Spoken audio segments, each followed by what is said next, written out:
अस्सलाम वालेकुम, this is Muzammil Hussain, I am a real estate investment consultant.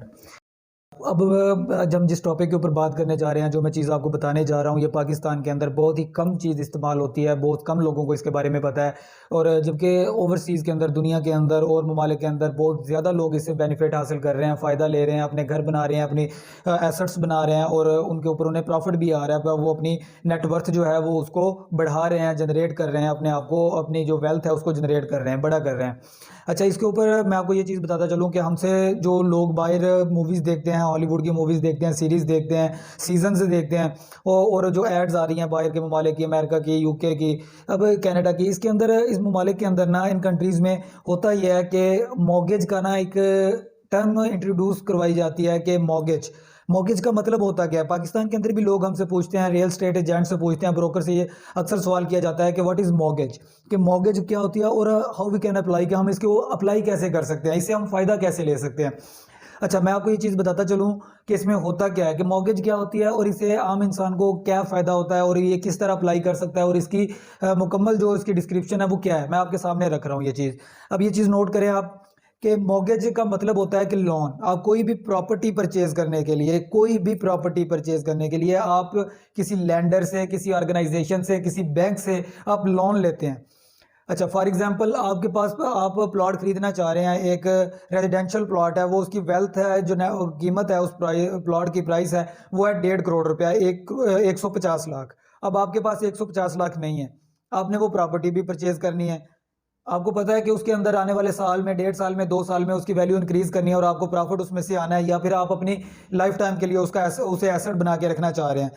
अब आपने वो प्रॉपर्टी खरीदनी है, रेजिडेंशियल प्लॉट खरीदना है, आपके पास पैसा नहीं है उतनी, 150 लाख रुपया आपके पास नहीं है। अब उसके लिए आप करते क्या है? उसके लिए जो रियल एस्टेट एजेंट होता है, जो ब्रोकर होता है, वो क्या करता है, वो आपको उस प्रॉपर्टी की मॉर्गेज करवा के देता है। मॉर्गेज करवाने का मतलब कि आपको उस प्रॉपर्टी के ऊपर वो लोन लेके देता है, उसी प्रॉपर्टी के ऊपर जो आप परचेज कर रहे हैं, वो प्रॉपर्टी कोई बैंक से अगर आप लोन ले रहे हैं, एमसीबी से, स्टैंडर्ड चार्टर्ड से, या बैंक अल हबीब से, हबीब मेट्रो से, आपको हर तकरीबन पाकिस्तान के अंदर बहुत सारे बैंक्स ऐसे हैं, मैं आपको उनके नाम उंगलियों पे भी गिना सकता हूँ, जो पाकिस्तान के अंदर मॉर्गेज को यानी इंट्रोड्यूस किया है उन्होंने, और इसके ऊपर वो लोन दे रहे हैं मॉर्गेज के लिए। अच्छा, उसमें होता क्या है कि आपने वो प्लॉट खरीदना है, वो प्लॉट आपने बैंक को बता देना है कि ये मेरा प्लॉट है, ये मैं परचेज करना चाह रहा हूँ, मेरे पास इतनी रकम नहीं है कि मैं इस प्लॉट की पूरी प्राइसेस दे सकूँ। ठीक है। अब वो आप उसके लिए एक एप्लीकेशन देते हैं कि मेरे पास इतनी रकम नहीं है कि मैं इसको पूरी का पूरा 150 लाख रुपया मैं इस प्लॉट के एवज अगले जो मालिक है उस प्लॉट का, उसको मैं दे सकूँ और इस प्लॉट को मैं अपने नाम करवा सकूँ। ठीक है।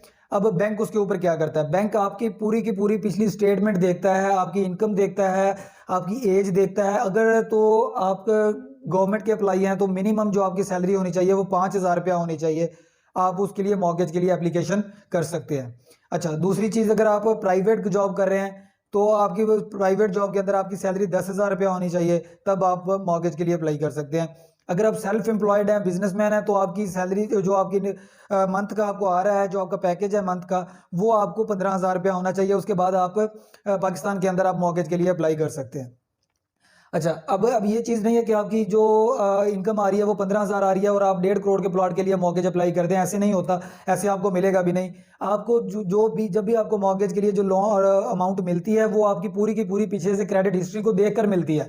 आपकी बैंक स्टेटमेंट देखी जाती है, आपकी पिछले, अगर आप बैंकरप्ट तो नहीं है पीछे, कभी आपने जो पीछे कहीं लोन लिया हुआ है अपने बिजनेस के लिए या किसी भी किस्म के लिए, आपने जो पीछे लोन लिया था उसकी कोई आपने जो रीपेमेंट उसकी करनी है, वो आपकी शार्ट तो नहीं है। क्या आप पहले से एक, क्या कहते हैं, कि एक एलिजिबल या एप्लीकेबल आप एक इंसान चलते आ रहे हैं, जिसके ऊपर आपने अपनी इंस्टॉलमेंट्स भी टाइम पर दी हैं और हर चीज़ अपने टाइम पर पूरा किया, आपने किसी जिससे पहले आपने लोन लिया था उस बैंक को या उस ऑर्गेनाइजेशन को आपसे कोई शिकायत नहीं है। ये सभी चीज़ों को मद्देनजर रखा जाता है। अच्छा, फिर उसके ऊपर बैंक क्या करती है, कोई फॉर एग्जांपल कोई भी बैंक लगा ले, स्टैंडर्ड चार्टर्ड लगा ले, पंजाब बैंक लगा ले, वो आपको उस प्लॉट को, वो आपको बताएंगे उससे कि मेरा ये प्लॉट है, मैं 150 लाख में इसे खरीदना चाह रहा हूँ, लेकिन मेरे पास 150 लाख रुपया नहीं है, इसकी वैल्यू भी 150 लाख रुपए की ही है। अच्छा, मेरे पास जो डाउन पेमेंट की मद में रकम कुछ ना कुछ तो मैंने भी देनी है। अगर मैं आप प्लॉट खरीदना चाह रहे हैं और आप मॉर्गेज के लिए अप्लाई कर रहे हैं, आपके पास कुछ ना कुछ अमाउंट तो होनी चाहिए। अच्छा, आप उसमें से उसे कहते हैं कि मेरे पास 40 लाख रुपया है, 40 लाख रुपया मैं अभी डाउन पेमेंट में देता हूँ, 1 करोड़ 10 लाख रुपया बैंक देगी आपको कि आप उसको प्रॉपर्टी के एवज उसको पे करें। पे करने के बाद आप वो रेजिडेंशियल प्लॉट है, घर है, कमर्शियल प्लॉट है, कमर्शियल प्लाजा है, आप उसे परचेज कर लें अपने नाम पे। अच्छा, आप उसे परचेज करके अपने नाम पे रखेंगे, वो बैंक को भी, बैंक के पास भी उसका रिकॉर्ड होगा, बैंक उसे गिरवी के तौर पे अपने पास रख लेगा।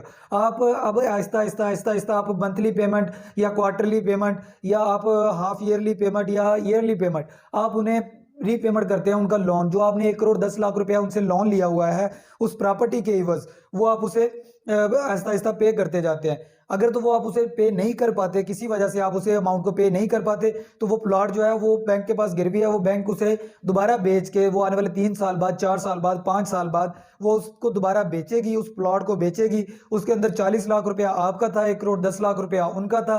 जो उसके ऊपर प्रॉफिट आएगा उस प्लॉट के ऊपर, वो उस अमाउंट के एवज ही, परसेंटेज के एवज डिवाइड कर दिया जाएगा। यानी 40 लाख रुपए की परसेंटेज के हिसाब से आपको अमाउंट दे दी जाएगी और 1 करोड़ 10 लाख रुपए की परसेंटेज के हिसाब से बैंक खुद अपनी अमाउंट रख लेगा। अच्छा, इसके ऊपर पाकिस्तान के अंदर मॉर्गेज ज़्यादा रिस्की क्यों है?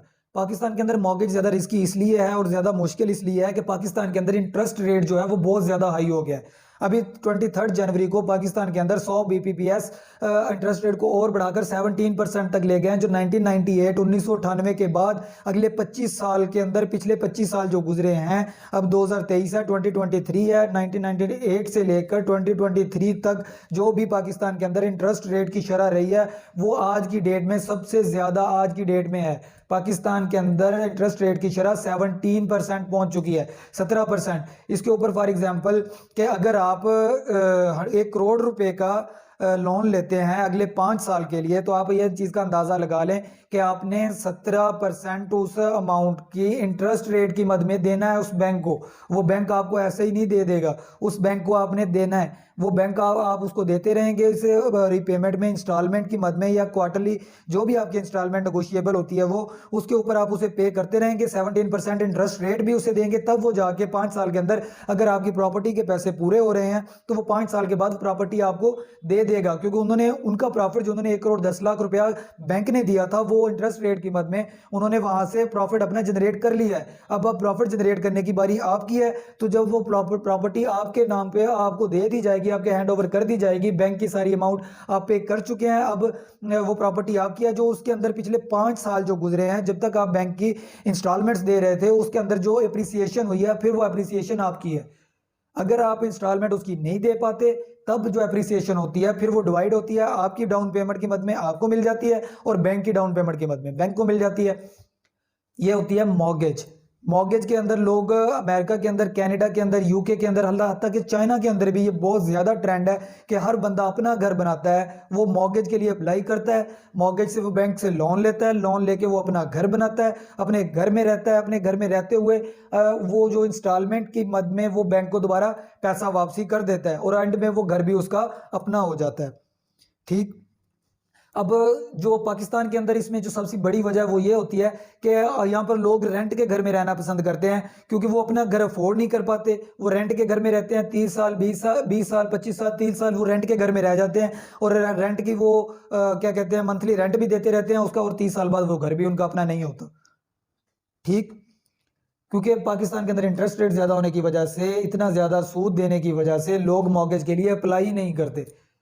लोग पैसा इकट्ठा करते हैं, जो सारी, अगर उन्होंने कोई चीज़ परचेज करनी है, घर परचेज करना है, तो वो 2 साल 3 साल 4 साल 5 साल लगाकर वो पैसा इकट्ठा करते हैं और पैसा इकट्ठा करने के बाद वो फिर घर खरीदते हैं। जब तक वो घर, आज अगर 1 करोड़ रुपए का है, आप आज आप पैसा इकट्ठा करना शुरू हुए हैं और वो घर 1 करोड़ रुपए का है, अगले आप 3 साल के अंदर 1 करोड़ रुपया इकट्ठा करते हैं, तो वो घर 1 करोड़ 60 लाख रुपए का हो चुका होगा जब तक आपके पास 1 करोड़ रुपया इकट्ठा होगा।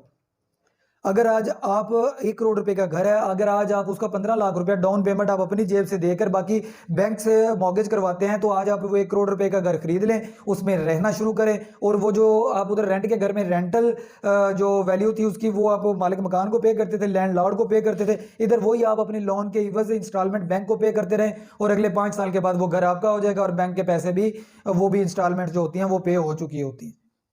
आगे समझ कि मॉर्गेज क्या होता है और हम किस तरह मॉर्गेज को अप्लाई कर सकते हैं पाकिस्तान के अंदर रहते हुए। पाकिस्तान में थोड़ा रिस्की है, थोड़ा मुश्किल है, लेकिन हम अप्लाई तो ज़रूर कर सकते हैं। इस तरह की मालूमात के लिए, मॉर्गेज करवाने के लिए, अगर आप कोई प्रॉपर्टी खरीदना चाह रहे हैं या आप कोई प्रॉपर्टी बेचना चाह रहे हैं तो आप मुझसे रब्ता कर सकते हैं। My contact number is 03013944 if you want to visit our office. अगर आप मुझे मेरे ऑफिस में मिलना चाहते हैं तो 32 MB फेज 6 DHA लाहौर। मिलते हैं इंशाल्लाह नेक्स्ट वीडियो में। लाइक करें, सब्सक्राइब करें और शेयर ज़रूर कीजिएगा। Thank you.